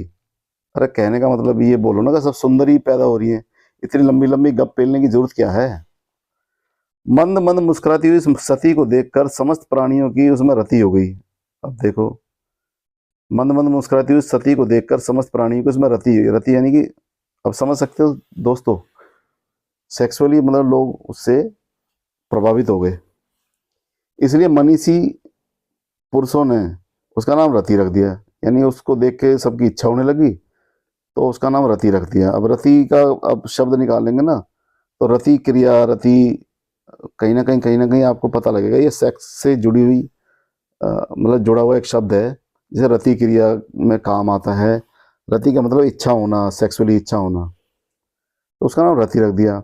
5 बाण और पुष्पमय धनुष धारण करने वाले कामदेव श्री हरि के सामने खड़े हो उनकी स्तुति करके आज्ञा पाकर रति के साथ रमणीय रत्नमय सिंहासन पर बैठे। मारण, स्तंभन, जंभन, शोषण और उन्मादन ये कामदेव के 5 बाण हैं। अब दोस्तों ये मतलब कहीं ना कहीं सॉफ्टवेयर है जो यहाँ पे हार्डवेयर बना दिए। ये सिर्फ हम महसूस कर सकते हैं, स्तंभन, जम्मन, शोषण, लेकिन यहाँ पे इन्होंने क्या किया, एक 5 बाण का नाम दे दिया। उन्हीं को वो धारण करते हैं। अपने बाणों की परीक्षा करने के लिए कामदेव ने बारी बारी से सभी बाण चलाए। अब देखो उसको क्या जरूरत पड़ी थी कि भगवान श्री कृष्ण सबकी वो कर रहे हैं, मतलब रचना कर रहे हैं, तो इसको क्या जरूरत थी अभी बाण चलाने की, इसने चला दिया। चलो सभी बाण चलाए। फिर तो ईश्वर की इच्छा से सब लोग काम के वशीभूत हो गए, यानी सेक्सुअली मतलब सबको सेक्स चढ़ गया। ईश्वर की इच्छा से सब लोग काम के वशीभूत हो गए। अभी लोगों की समझ में नहीं आता ये काम क्या है। और काम का मतलब सेक्स है। काम के वशीभूत हो गए यानी उन पे सेक्स चढ़ गया। काम परस्पर स्खलित यानी कि उनका इस वीर्य स्खलित हो गया। काम परस्पर स्खलित महायोगी ब्रह्मा जी का वीर्य अग्नि के रूप में उदीप्त हो उठा। यानी कि ब्रह्मा जी का वीर्य आग के रूप में मतलब जलने लग गया। वे देवेश्वर अग्निदेव बड़ी बड़ी लपटें उठाते हुए करोड़ों तारों के समान विशाल रूप धारण करके प्रज्वलित होने लगे। उस अग्नि को, अब देखो दोस्तों, यहाँ पे आप खुद तो आप समझ सकते हैं, वीर्य गिर गया, चलो जो उसे बाण छोड़ दिया, उसके प्रभाव से उसको इतना सेक्सुअली वो इतना सेक्स चढ़ गया कि उसका वीर्य ब्रह्मा का स्खलित हो गया वहाँ पर, और उसके वीर्य से आग लग गई और बड़ी बड़ी आग की लपटें उठाते हुए करोड़ों तारों के समान विशाल रूप धारण करके प्रज्वलित होने लगे। यानी इतनी आग लग गई वहाँ पर, मतलब सिर्फ उसके वीर्य से। अब कितनी बड़ी गप है ये। उस अग्नि को बढ़ते देख श्री कृष्ण ने लीला पूर्वक, अब यहाँ पे लीला बोलो या गपोड़ लीला, हम इसीलिए इसको गपोड़ लीला बोलते हैं, जल की रचना की। मतलब पहले जल नहीं था ना, वो पानी पीते थे, पता नहीं ब्लड जो होता है बिना पानी के तो ब्लड भी नहीं हो सकता, शरीर में चल भी नहीं सकता। अब जल की रचना बाद में कर रहे हैं ये, यानी ये सब पहले पैदा हो गए। जो शरीर में जल होता है वो जल नहीं होता, इनके इनके अनुसार वो जल नहीं होता, वो जल की रचना उन्होंने बाद में की है। चलो, वे अपने मुख से निश्वास वायु के साथ जल की एक एक बूंद गिराने लगे। अब दोस्तों एक एक बूंद गिरा रहा है और करोड़ों मतलब तारों में आग लगी पड़ी है। अब ये श्री कृष्ण मुख से एक एक बूंद गिरा रहे हैं। अब जहां पे करोड़ों तारों के पेड़ में आग लग रही हो तो एक एक बूंद गिराने से क्या होगा। चलो जी, मुख से निकले हुए बिंदु मात्र जल ने संपूर्ण विश्व को आप्लावित कर दिया। उसके किंचित कण मात्र जलते उस प्रज्वलित अग्नि को शांत कर दिया। अब दोस्तों मतलब कि एक एक बूंद गिराने से मतलब इतनी बड़ी अग्नि, आपको लगता है कि वो शांत हो सकती है? पर कल्पनाओं में हो सकती है जो यहाँ पर पेल रखी है। तभी से जल के द्वारा आग बुझने लगी, यानी उससे पहले आग है ना वैसे नहीं बुझती थी, तभी से मतलब आग है ना पानी से बुझने लगी है, जल से। तत्पश्चात वहां एक पुरुष का प्रादुर्भाव, वहां भी एक और पुरुष पैदा हो गया। उस अग्नि के अधिदेवता थे श्री, पूर्वोक्त जल से एक पुरुष का उत्थान हुआ जिसका नाम वरुण हुआ।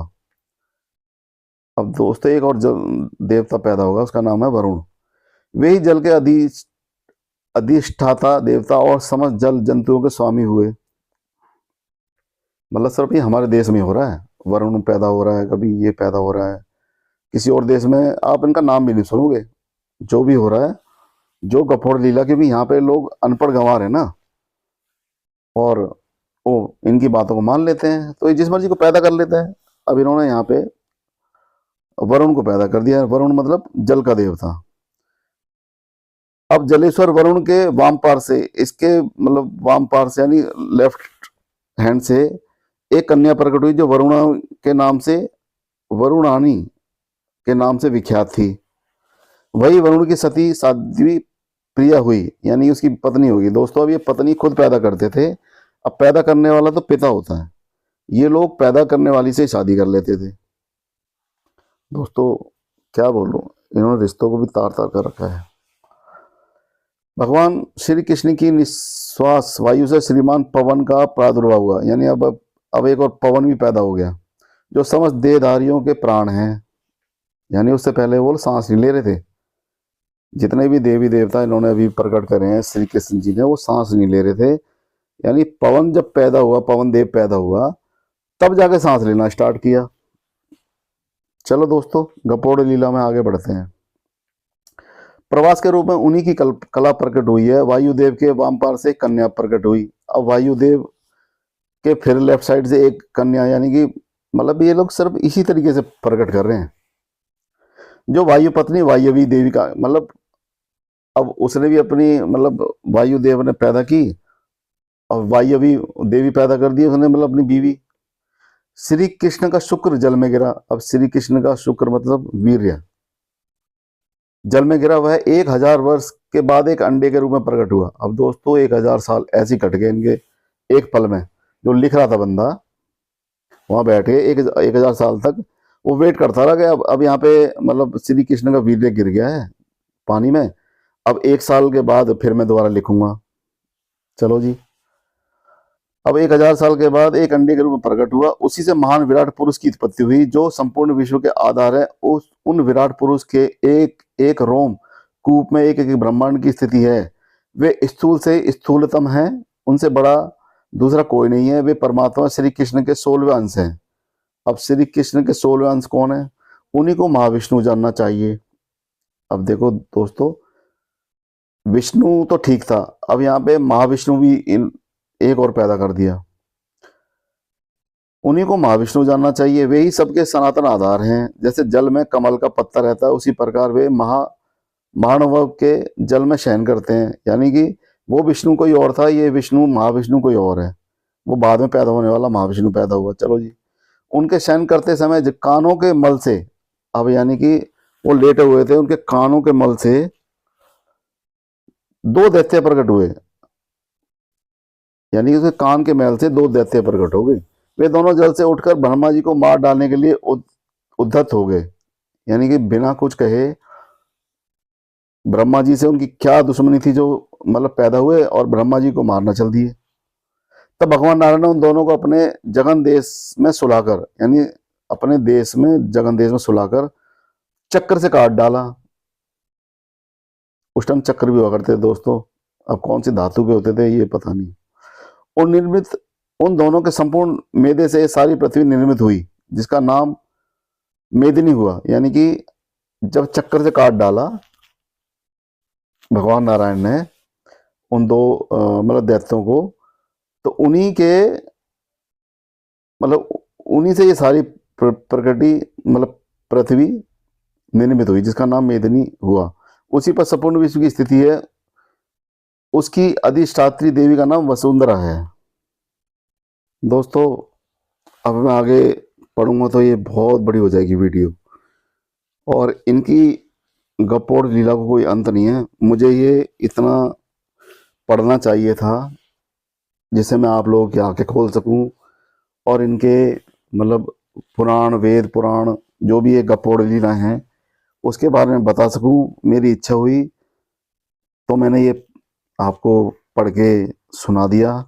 आप खुद ही पढ़ सकते हैं, मैंने इसके बारे में आपको बता ही दिया। ये कौन सा ब्रह्म वैवर्त पुराण है, जिसमें 7 पेज से लेकर 13 पेज तक मैंने पढ़ा है, और इतना पढ़ने में मेरी हालत ख़राब हो गई है, मेरी सांसें फूलने लगी हैं।